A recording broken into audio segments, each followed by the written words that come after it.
બદલાતા કૃષિ ક્ષેત્રે પણ વ્યાપક બદલાવ આવ્યો છે। પાટણ જેવા પાણીની તંગીવાળા વિસ્તારમાં ખેડૂતો ચીલાચાલુ ખેતી કરતા પણ ડરતા હતા, ત્યાં બાગાયત પાકના સ્વપ્ન સાકાર થવા લાગ્યા છે। જોઈએ MCA થયેલા એક ઉચ્ચ શિક્ષિત ખેડૂતની સાફલ્ય ગાથા। સૂકા ભટ્ટ એવા પાટણ પંથકમાં નર્મદાના નીર અને સરકાર દ્વારા પ્રતિવર્ષ યોજાતા કૃષિ મેળામાંથી પ્રેરણા લઈને હવે જિલ્લાના ખેડૂતો ચીલાચાલુ ખેતી છોડી બાગાયત પાકો તરફ વળ્યા છે। એટલું જ નહીં, એનાથી થતા આર્થિક લાભોએ ઉચ્ચ શિક્ષિત યુવાનોને પણ આકર્ષ્યા છે। વાત છે હારીજ તાલુકાના ચંદ્રમણા ગામના MCA થયેલા નવયુવાન ભાર્ગવની। એક ખાનગી કંપનીમાં નોકરી કરતા ભાર્ગવે પોતાના કાકા સાથે મળીને જામફળની ખેતી શરૂ કરી અને તે પણ ઓર્ગેનિક જામફળની, અને 2 વર્ષમાં જ મહેનત રંગ લાવી। મારી જમીન માટે ઓર્ગેનિક ફાર્મિંગ કરવા માટે મેં થોડું રિસર્ચ કરવાનું શરૂ કર્યું। ત્યાં જતાં મને ખબર પડી કે આ રીતે જામફળની ખેતી થતી હોય છે, તો એના માટે બિયારણ ક્યાંથી લાવવું, શું કરવું, એ બધી માહિતી લીધી।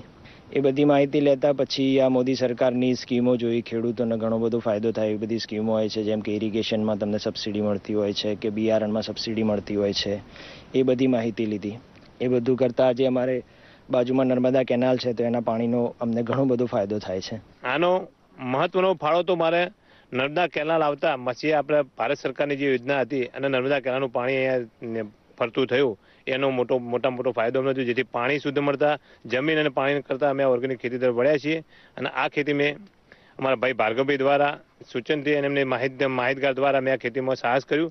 ઓર્ગેનિક ખેતી કરવી ખાસી મુશ્કેલ છે। આ અંગેનું માર્ગદર્શન અને સબસિડી ઉપરાંત જામફળની કઈ જાત વાવવી એની માહિતી મળી બાગાયત અધિકારી પાસેથી।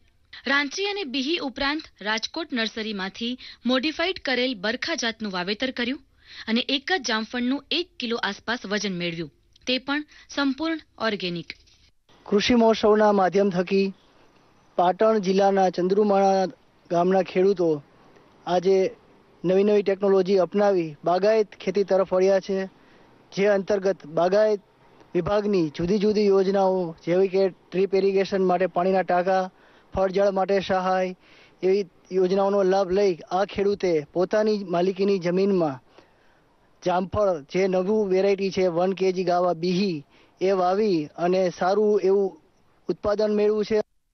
આ બધું ત્યારે શક્ય બન્યું જ્યારે પંથકમાં નર્મદાના નીર આવ્યા। આ ઉપરાંત સુજલામ સુફલામ યોજનાએ પણ અનેક ખેડૂતોના જીવન બદલ્યા। ભાર્ગવ જેવા ઘણા શિક્ષિત યુવાનોએ બાગાયતી ખેતી દ્વારા પણ વાર્ષિક સારું પેકેજ મેળવી શકાય છે એવું સાબિત કરી બતાવ્યું। जब से नर्मदा सरदार सरोवर नर्मदा निगम का पानी यहाँ इस एरिया में आया है पाटन जिले में, और सुजलाम सुफलाम का पानी भी पाटन जिले में आया है, तब से यहाँ के काश्तकार लोग बागवान की खेती का काम शुरू कर दिया है। નવલોહિયા ખેડૂતોની મહેનત અને સરકારી યોજનાઓએ ન પાણિયા વિસ્તારને પાણીદાર કરી કૃષિપુત્રોમાં નવી આશાનો સંચાર કર્યો છે। એક સમય હતો કે ઉત્તર ગુજરાત પર ડાર્ક ઝોન હતો। આવા ન પાણિયા વિસ્તારમાં નરેન્દ્ર મોદી સરકારે નર્મદાના નીર રેલાવ્યા અને ખેડૂતોની હામ વધી। સોફ્ટવેર એન્જિનિયર બનેલા ખેડૂતો પણ બાગાયતના પ્રોજેક્ટ થકી ખેતી કરવાનું મુનાસિબ સમજ્યા। આજે ચંદ્રુમણા ગામમાં સોફ્ટવેર એન્જિનિયરે જામફળની સફળ ખેતી કરી લાખો રૂપિયાની કમાણી કરી છે। ભરત ચૌધરી, દૂરદર્શન સમાચાર, પાટણ। સમર્પણ ધ્યાન યોગ પરિવાર દ્વારા સ્ત્રી સશક્તિકરણ સંદર્ભે વસ્ત્રાલ ખાતે મહિલા સંમેલન યોજાઈ ગયું। જીવન